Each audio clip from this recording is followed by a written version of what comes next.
Il est 9h30 ici à Paris. Bienvenue à vous si vous nous rejoignez dans Paris Direct. Nous sommes ensemble encore pendant une demi-heure. Voici les titres de ce mercredi. De nouvelles villes ukrainiennes touchées dans la nuit par des bombes russes, notamment Zaporijjia.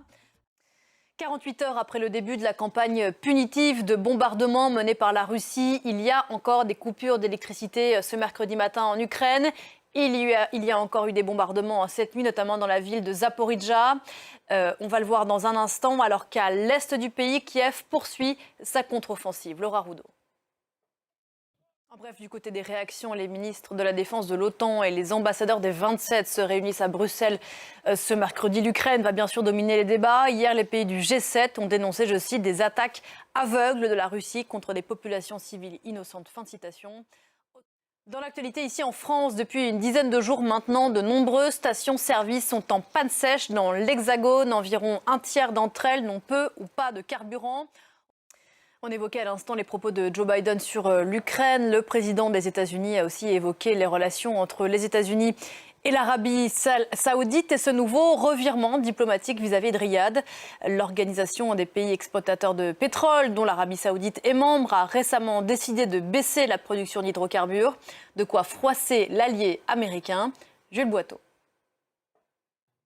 En bref, une nouvelle condamnation pour Aung San Suu Kyi, 3 ans de prison supplémentaire.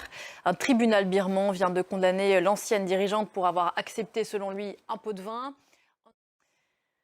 L'actualité de ce mercredi, c'est aussi cette nouvelle journée de contestation qui commence en Iran et un secteur de l'énergie, on en parlait à l'instant en France, qui est sous surveillance.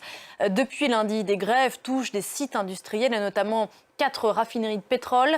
Un mouvement social pour des embauches alors que les Iraniennes et les Iraniens se mobilisent toujours contre le régime. Un nouvel appel à manifester a été lancé pour cette journée de mercredi.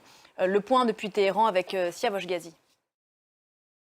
Et avec moi sur ce plateau ce matin, Negar Javadi, bonjour. Bonjour. Merci beaucoup d'être sur ce plateau. Vous êtes franco-iranienne, scénariste et romancière. On vous doit le très beau Des Orientales sur votre exil d'Iran que vous avez quitté quand vous aviez 11 ans et plus récemment à Rennes sur votre vie parisienne, là pour le coup.